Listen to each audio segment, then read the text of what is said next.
Assalamualaikum warahmatullahi wabarakatuh. Siapa yang belum mengenal tentang agama Druze? Druze adalah kelompok minoritas di Timur Tengah yang paling dekat Yahudi, juga paling taat pada pemerintahan Yahudi. Lantas, apakah itu agama Druze? Tonton terus channel ini, tekan tombol subscribe, klik like, dan share. Terima kasih.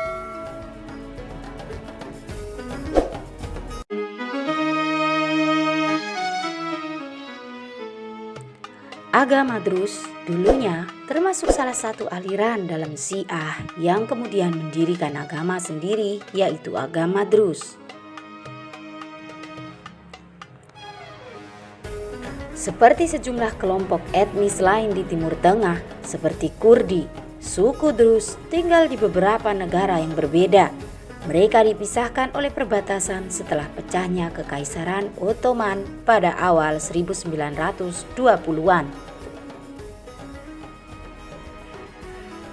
Berikut adalah fakta tentang agama Druze.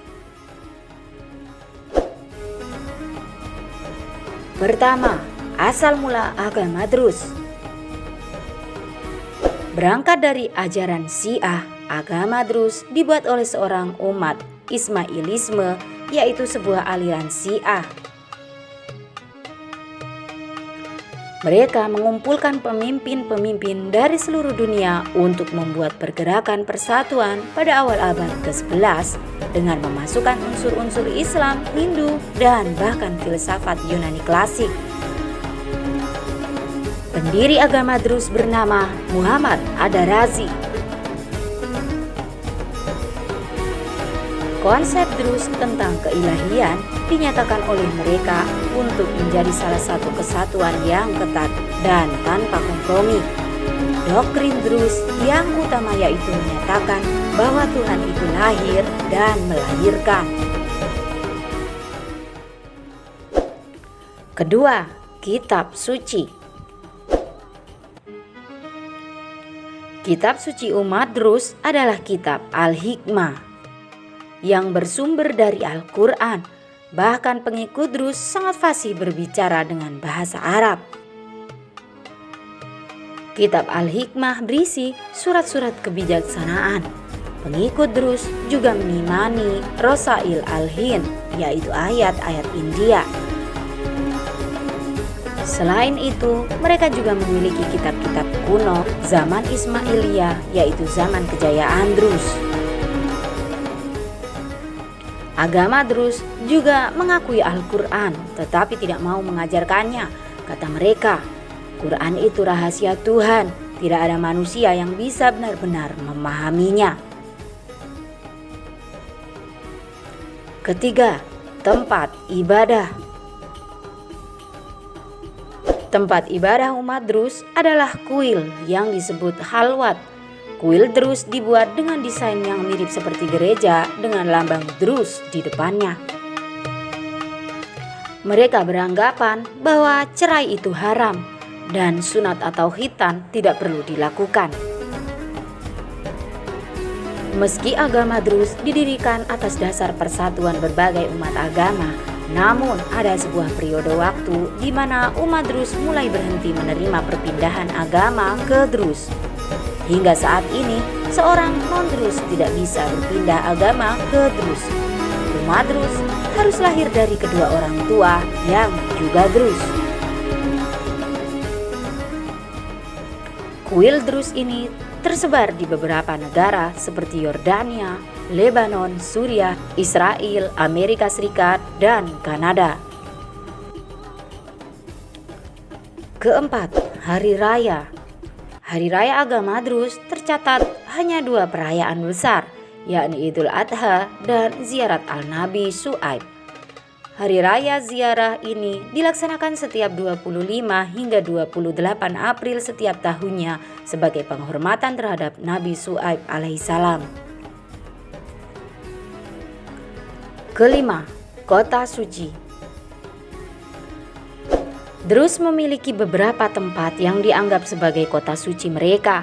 Beberapa di antaranya kuil Jeto di Hitin, Israel, dan makam Nabi Syuaib alaihissalam di Palestina.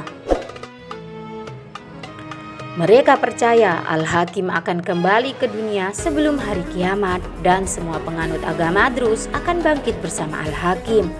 Mereka percaya dengan adanya reinkarnasi, namun prosesnya hanya terjadi kepada jenis kelamin yang sama. Keenam, jarang menikah lintas agama. Dalam survei, kurang dari 1% komunitas Druze yang menikah beda agama. Mereka mengharamkan memiliki pasangan dari luar agama mereka. Hal ini karena sejak didirikan pada abad ke-11, tradisi Druze secara resmi ditutup untuk orang luar. Bagi komunitas Druze, kurangnya perkawinan antar agama ini merupakan cerminan dari sejarah komunitas. Sejak larangan itu, populasi Druze terus ada hanya berdasarkan kelanjutan dari generasi sebelumnya. Anehnya, ketika ditanya identitas Druze itu apakah didapat karena agama, budaya, atau leluhur, sebagian besar mengatakan karena leluhur atau budaya. Ketujuh, Druze sangat menekankan filsafat dan kemurnian spiritual. Agama Druze percaya dengan adanya Tuhan, tetapi tidak ada hari suci yang ditetapkan. Liturgi reguler adalah kewajiban untuk ziarah karena Druze dimaksudkan untuk terhubung dengan Tuhan setiap saat. Tradisi Druze juga menghormati beberapa nabi, termasuk Yitro dari Midian, ayah mertua Musa, Yesus, Yohanes Pembaptis, dan Nabi Muhammad. Beberapa filosof dan orang-orang berpengaruh lainnya juga sangat dihormati oleh Druze, termasuk Socrates, Plato, Aristoteles, dan Alexander Agung. 8. Aktif dalam kehidupan publik dan tunduk pada wajib militer di Israel. Faktanya, selama lebih dari 4 dekade, militer Israel memiliki unit infanteri Druze utama yang disebut Herv atau Batalion Pedang. Ini berbeda dengan orang Arab Israel yang dibebaskan dari dinas militer. Di Israel, Druze adalah komunitas erat yang aktif dalam kehidupan publik. Sebagian besar mereka tinggal di wilayah utara Galilea, Karmel, dan dataran tinggi Golan. Wallahu a'lam bishawab.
pelajaran dan mengingatkan bahwa Allah itu benar-benar maha kaya dan tidak ada yang bisa menandingi kekayaan Allah.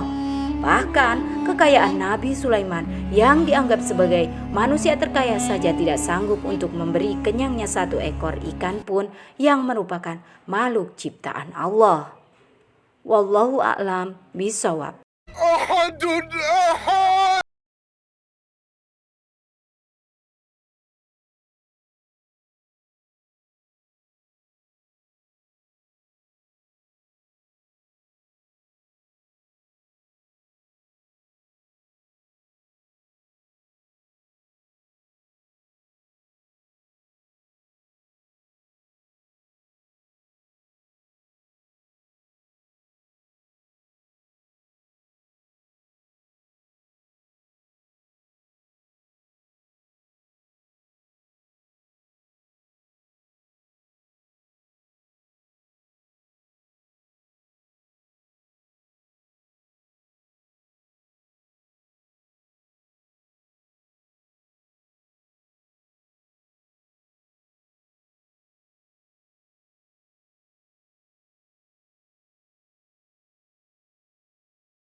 Guru, betapa terkesimanya mereka karena merasa zaman kembali berputar seperti ketika masih bersama Rasulullah. Seluruh orang keluar dari rumah masing-masing, tangis pun pecah mengiringi usainya azan.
Assalamualaikum warahmatullahi wabarakatuh.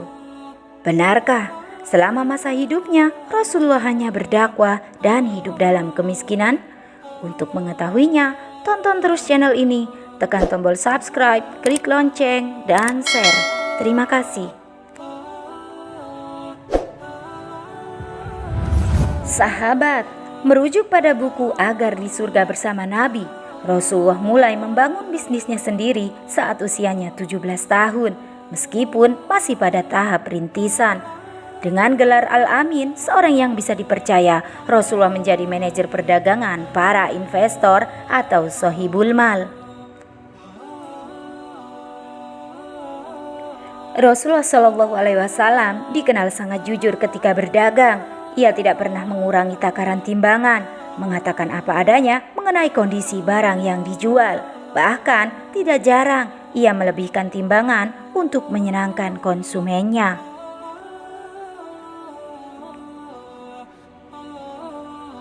Menurut catatan sejarah, beliau pernah menginfakkan seluruh hartanya untuk kepentingan perjuangan Islam. Ketika berpuasa, seperti riwayat Muslim, beliau mampu mengamalkan banyak amalan, di antaranya ziarah, memberi makan orang miskin, dan menjenguk orang sakit.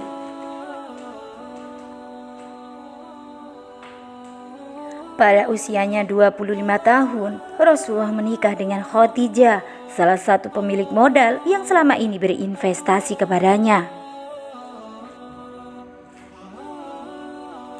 Dilansir dari beberapa media, Nabi memberikan mahar sebesar 20 unta bakhra. Harga unta pada 2019 berkisar antara 15 hingga 60 ribu pounds atau sekitar 12 hingga 50 juta rupiah. Dalam berbagai literatur sirah disebutkan, jenis unta yang diberikan oleh Nabi sebagai mahar untuk Khadijah adalah jenis unta yang paling berkualitas. Bila diasumsikan harga unta sebesar 50 juta rupiah per ekor, maka mahar Rasulullah kepada Khadijah bila dirupiahkan hari ini setara dengan 1 miliar rupiah. Berarti salah jika dikatakan selama masa hidupnya Rasulullah hanya berdakwah dan hidup dalam kemiskinan. Yang benar adalah selain berdakwah, Rasulullah juga merupakan seorang pebisnis sukses namun hidup sederhana dan bersahaja.